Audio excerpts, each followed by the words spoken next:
4장 23절에서 25절까지 우리 합독합니다. 23절에서 25절까지 천국 복음을 전파하시다. 누가복음 6장 17절에서 19절까지죠. 예수께서 온 갈릴리에 두루다니사 그들의 회상에서 가르치시며 천국 복음을 전파하시며 백성 중에 모든 병과 모든 약한 것을 고치시니 그의 소문이 온 수리아에 퍼진지라. 사람들이 모든 앓는 자 중 각종 병에 걸려 고통당하는 자, 귀신 들린 자, 간질하는 자, 풍병자를 데려오니 그들을 고치시리라. 갈릴리와 데가볼리와 예루살렘과 유대와 요단 강 건너편에서 수많은 무리가 따르니라. 아멘. 예, 가르치시고 고치시고 전파하신 예수님이시죠. 천국 복음을 본격적으로 전하시는 예수님은 갈릴리 해변을 다니시다가 열심히 고기를 잡던 베드로와 안드레를 제자로 부르시죠. 그리고 내일의 주업을 위해 그물을 깃고 있던 세베대 아들 야고보와 그의 형제 요한도 제자로 부르십니다. 23절에 따르면 예수님은 갈릴리 그 어부들 베드로, 안드레, 야고보, 요한 등을 대동하고 갈릴리를 두루 다니셨어요. 당시 갈릴리는 동쪽으로 요단강과 갈릴리 바다, 서쪽은 지중해, 남쪽은 사마리아, 서북쪽은 베니게로 둘러싸여 남북이 약 80km, 동서가 약 45km 정도 됩니다. 요세푸스의 기록에 의하면 당시 갈릴리는 204개의 대소 성읍들과 촌락들로 구성되어 최소한 300만이나 되는 많은 사람들이 거주했다, 이렇게 나타나 있습니다. 만약 예수께서 매일 2개의 마을씩 순회하며 모든 동네를 다 돌아보려고 하였다면 안식일도 쉬지 않고 강연하는데 하더라도 아마 3개월 이상이 걸리는 엄청난 에너지가 소모되었을 것이라고 하죠.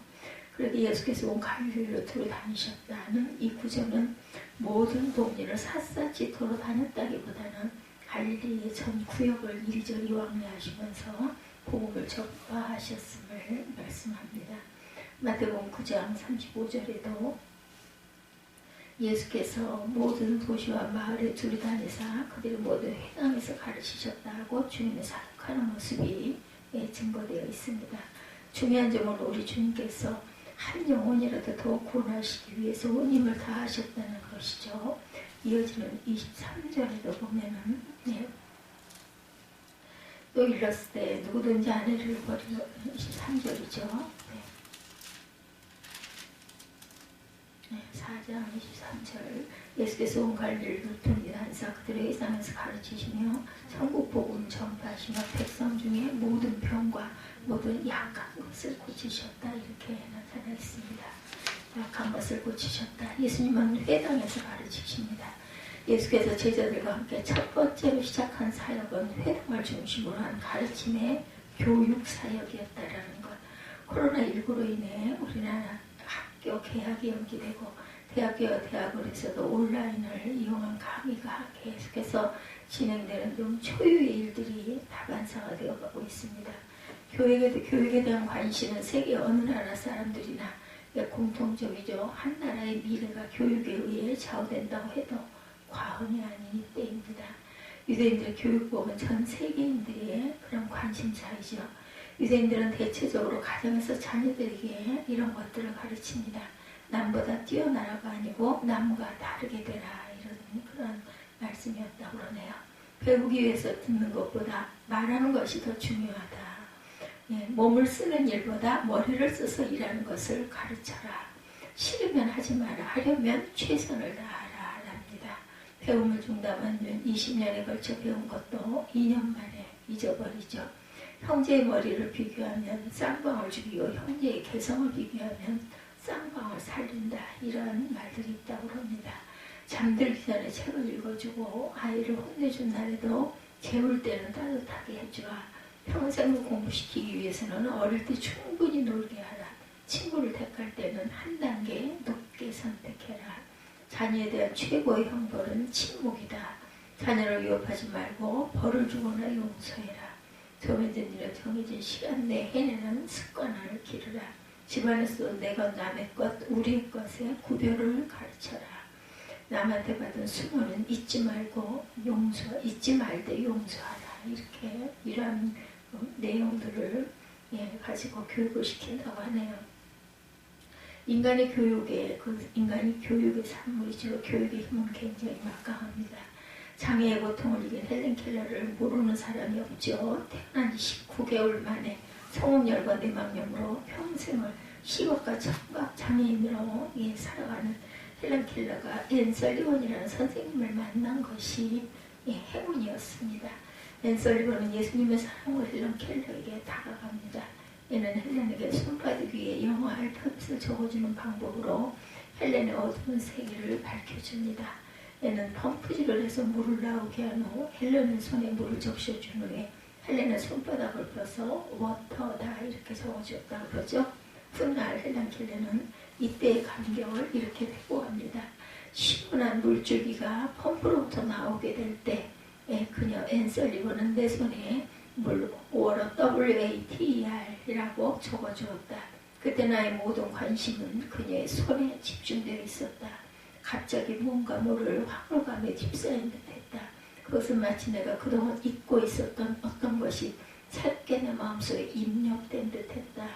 나는 그때 워로 그 WATER이라는 액체가 손바닥에 흐르고 있는 것을 느낄 수 있었다. 그 살아있는 단어가 나의 영을 깨웠고 나에게 빛이 되었으며 기쁨을 주었고 나를 해방시켰다. 이렇게 회고했다고 합니다.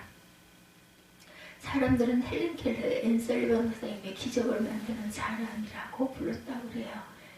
미라클 워커. 참 선생님 좋은 교사는 바로 이런 사람이죠. 잠재되어 있는 가치를 발견하고 내일의 희망과 꿈을 발견하여서 아이들에게 영생과 버전으로 인도하는 자가 바로 교사죠. 그래서 정말 가르침이 중요합니다.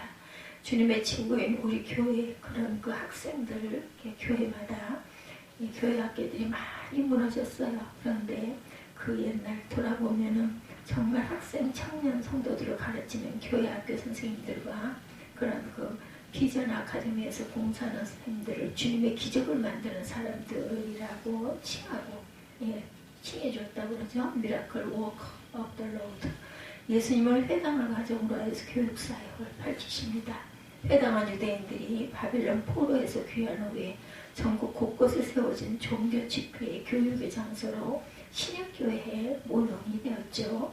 유대인들에게 있어서 회당은 지혜가 그 소리를 높이는 잠언 1장 21절에 보면 사람들의 집합장소다. 지혜가 그 소리를 높이는 집합장소다. 예수님 당시에 작은 마을이든 어디에도 유대인들이 거주하는 곳이라면 회당이 건립되어 있었습니다. 한 조사 통계에 의하면 당시 예루살렘에만 460개에서 480개 회당이 있다고 하죠. 그 당시 이스라엘 사람들은 안식일이나 주요 명절 때 이곳 회당에 모여서 기도와 율법을 배우는 일에 힘썼다고 합니다. 특히 구약의 토라, 창세기, 출애굽기, 레위기, 민수기, 신명기를 여러 지역의 언어로 번역했어요. 그곳 회당에서는 회당장의 허락하에 율법 교육에 합당한 권위 있는 자가 나서서 율법을 해석하고 교육할 수 있었다고 그러죠. 성경이 전하고 있는 것처럼 예수님께서는 회당을 전도 활동의 부대로 활용합니다. 그렇게 해서 제자들에게 마가복음 9장 5절에 나와 있는 그 내용처럼 백성들에게 랍비다. 마가복음 10장 51절에도 증거하죠. 성경에 만나는 예수님은 가르치는 선생님이라고 천국의 기쁨을 향유하도록 그렇게 만들었다고 합니다.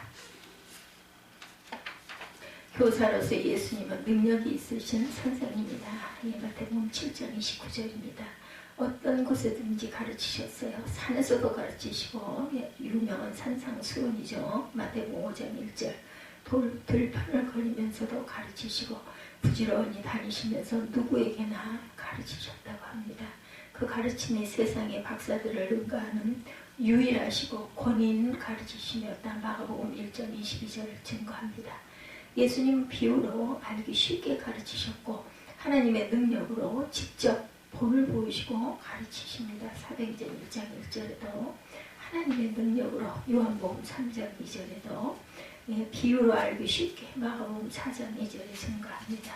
우리 모두 예수님께 배우는 좋은 학생이 되어야 합니다. 예수님은 모든 시대의 사람들에게 거룩한 가르침을 듣고 배울 것을 늘 말씀하셨어요.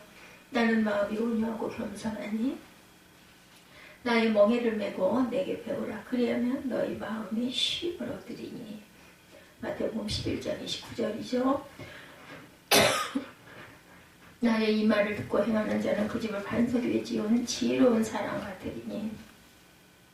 마태복음 7장 24절입니다. 하나님은 천국 복음을 전파하시죠.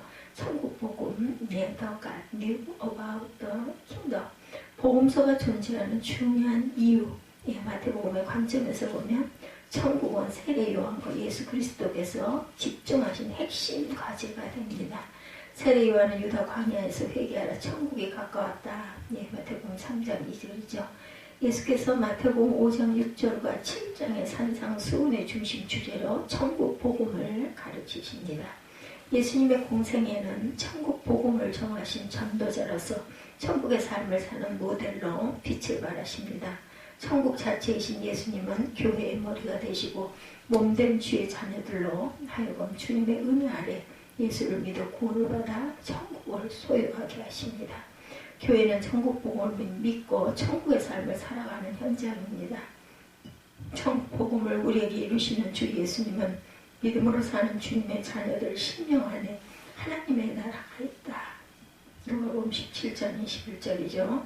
주님께서 우리를 구원해 주시고 교회 성도로 존재하면서 하나님 나라를 소유하고 천국의 기쁨을 향하도록 가능하게 하는 은혜가 바로 천국 복음입니다.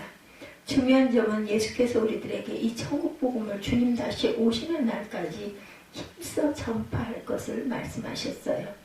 마태복음 24장 14절에 보면 이 천국 복음이 모든 민족에게 전하되기 위하여 온 세상에 전파되리니 그제야 끝이 오리라. 예수께서 전파한 메시지의 핵심이 천국 복음인데 오늘날 모든 교회 주님의 말씀을 전하는 모든 사역자들 또한 천국 복음을 핵심 중심으로 삼아 벗어나지 않도록 항상 주의해야 할 줄 믿습니다. 동시에 주의 모든 성도들은 힘써 복음을 때를 얻든지 못 얻든지 증거하고 전해야 되겠죠. 예수님의 복음을 전한 것을 자랑해야 합니다. 내가 복음을 전할지라도 자랑할 것이 없으면 내가 부득불을 할 일임이라. 만일 복음을 전하지 아니하면 내게 화가 있을 것이다. 바울도 고린도전서 9장 16절에 이렇게 고백합니다. 너는 복음을 전파하라. 때를 얻든지 못 얻든지 항상 힘쓰라. 디모데후서 4장 2절이죠. 코로나19로 인해서 마음이 위축되고 생의 두려움에 짓눌리고 삶의 지지에 힘겨워하는 사람들에게 예수님의 사랑의 복음을 우리가 더욱더 전해야 되겠죠. 복음을 소개하고 교회를 초청하고 주께서 기뻐하시는 이 일을 우리가 힘써 하려고 하는 그런 마음과 열정이 다시 일어나기를. 그동안 많이 위축되어 있습니다. 이렇게 어떤 전염병 질환이 있을 때일수록 하나님을 더욱 가까이 모시고 기도해야 할 줄로 믿습니다. 예수님은 백성 중에 모든 병자를 고치시는 만인의 의사이셨어요. 예수께서 고치신 백성 중에 모든 병은 일반적인 질병 가운데서도 만성적이고 중한 질병을 의미합니다. 약한 것은 그 질병으로 인해 육체적 생활적 기능의 쇠약을 의미하죠. 실로 사랑이 많으신 예수께서 인간의 영혼의 구원뿐 아니라 인생의 현세적 육체적 아픔도 외면하지 않으십니다. 이 병든 심령들이 주님의 치료를 받아서 다시 살게 되는 회복을 위해 갈릴리 곳곳을 다니셨고 종려는 십자가의 모든 고통을 몸소 감당하십니다. 그가 찔림은 우리의 허물 때문이요 그가 상함은 우리의 죄악 때문이라. 그가 징계를 받음으로 우리가 평화를 누리고 그가 채찍에 맞음으로 우리가 나음을 받았도다. 이사야 53장 5절이죠. 이 말씀 그대로 주님께서는 주님을 찾아온 모든 사람들의 육체적 질병뿐만 아니라 정신적 질병도 치유해 주십니다. 예수께서는 영육간의 오랜 만성병으로 지친 심령들을 찾아가서 만져주시고 치료해 주셨어요. 이렇게 크고 작은 질병으로 인해 지치고 상하고 부서진 마음밭에 하나님의 사랑으로 보듬어 주시고 그들의 심령밭에 하나님의 나라가 임하도록 항상 힘쓰셨습니다. 악마가 저지른 것을 예수 그리스도는 바르게 세워주신다. 악마가 세운 것을 예수 그리스도는 멸망시킨다. 마틴 루터의 고백입니다. 정녕 우리의 구원은 예수 그리스도 안에 있다라는 것. 예수라는 이름 자체가 구원이라고 천사가 증언합니다. 고린도전서 1장 3절에 구원은 그에게서 주 예수님께로 도움을 믿는다. 주님께서 그런 복을 받으셨기에 우리들 또한 예수님께 성령의 은사를 믿고 구한다면 은혜 가운데 넘치도록 받을 수 있죠. 구원하시는 주님의 주권적 은총 안에 믿는 자의 힘이 자리합니다. 주님의 십자가 사랑 안에 죄인된 우리를 멀리하지 않으시는 한없이는 긍휼의 은총이 항상 자리 잡고 있죠. 종교개혁자 칼빈은 기독교 강요 1권 말미에 예수님의 사랑과 회복의 은총을 이렇게 고백하고 증거합니다. 우리가 온유함을 구한다면 그것은 예수님의 탄생에서 나타난다. 예수님은 탄생하심으로 모든 점에서 우리와 같이 되셔서 히브리서 2장 17절입니다. 그러므로 그가 범사의 형제들과 같이 되심이 마땅하도다. 이는 하나님의 일에 자비하고 신실한 대제사장이 되어 백성의 죄를 속량하려 하십니다. 우리의 고통을 느낄 수 있게 하셨죠. 그가 무식하고 미혹된 자를 능히 용납할 수 있는 것은 자기도 연약에 휩싸여 있습니다. 이렇게 말씀하세요. 히브리서 5장 2절에 그가 무식하고 미혹된 자를 능히 용납할 수 있는 것은 자기도 연약에 휩싸여 있습니다. 우리가 구하는 것이 구속이라면 그것은 예수님의 순환에 있습니다. 우리가 원하는 것이 무죄방면이라면 그것은 예수님께서 정죄 받으신 데 있다는 것을 잊지 마십시다. 우리가 원하는 것이 저주를 면하는 것이라면 그것은 예수님의 십자가에 있습니다. 갈라디아서 3장 13절이죠. 그리스도께서 우리를 위하여 저주를 받은 바 되사 율법의 저주에서 우리를 속량하셨으니 기록된 바 나무에 달린 자마다 저주 아래 있는 자라 하였습니다. 배상을 치르는 일이라면 그것은 예수님의 희생이 있다는 것. 정렬이라는 것은 예수님께서 흘리신 보혈에 있습니다. 화해라면 예수님의 십자가에서 죽으심에 있다는 것. 육을 죽이는 일이라면 예수님의 무덤에 있습니다. 새로운 생명이라면 그의 부활에 있죠. 그래서 우리가 영생의 생명을 받았어요. 영생불사도 예수님의 부활에 있습니다. 천국을 상속하는 일이라면 예수님의 승천에 있다. 보호나 안전이나 모든 풍부한 축복이라면 그것들은 예수님으로 말미암아 들어가는 하나님의 나라에 있다. 안심하고 심판을 기다리는 것이라면 그것은 예수님이 받으신 심판권에 있다. 예수 그리스도 안에 각종 선한 것이 풍성하게 가득히 고여 있습니다. 그렇기 때문에 우리는 다른 데 갈 것이 아니라 생명의 원천이신 예수님 안에서 마음껏 우리가 먹고 마십니다. 그리스도만으로 만족하지 않고 이런 희망 저런 희망으로 떠다니는 사람들이 많이 있죠. 비록 예수께 관심이 있다 하지만 생각의 일부를 다른 쪽으로 돌린다는 점에서 이들은 바른 길에서 떠나 있는 사람들이다. 그러나 사람들이 그리스도의 풍부한 축복을 한번 참으로 한다면 이런 불신이 침입하지 못할 것입니다. 감사하게도 길이요 진리로 부활이고 생명이신 예수님의 소문이 온 수리아, 지금의 시리아죠, 퍼집니다. 이곳 수리아는 지리적 범위는 불확실하지만 유대 북쪽의 팔레스타인 전체를 포함하는 큰 지역으로 일컬어져 있습니다. 이 지역은 과거 솔로몬 시대에 이스라엘을 대적하고 서로 미워하였으나 이제 그곳에서 예수의 소문이 퍼지게 된 것입니다. 그것은 각종 병에 걸려 고통당하는 병자들이 우리 주님께로 와서 고침을 받았어요. 예수님으로 인해 지역간의 화목과 화해가 이루어지고 몸도 마음도 치유받는 회복이 일어났습니다. 훗날 바울은 그곳 시리아의 다메섹, 안디옥, 라오디게아 교회 등을 세워서 초대교회 복음전도에 아주 중요한 센터로 유용하게 사용합니다. 사도행전 15장 41절, 18장 21장 3절, 갈라디아서 1장 21절에 증거합니다. 예수님께서 다니셨던 그 모든 길들이 나중에 또한 귀한 성지가 되죠. 가르치시며 전파하시고 고치시는 예수님의 은혜를 찬양하시고 기억하시는 귀한 사순절 되시기 바랍니다. 우리도 가르치고 전파하고 고치는 예수님을 만나야 되겠죠. 우리의 교회가 가르치고 전파하고 고치는 예수님의 센터가 되어야 할 줄 믿습니다. 가르치며 전파하고 고치시는 예수님이 진정 우리의 희망이고 소망이고 우리의 생명임을 입술로 고백하는 저와 여러분 되시기를 주님의 이름으로 축복합니다. 우리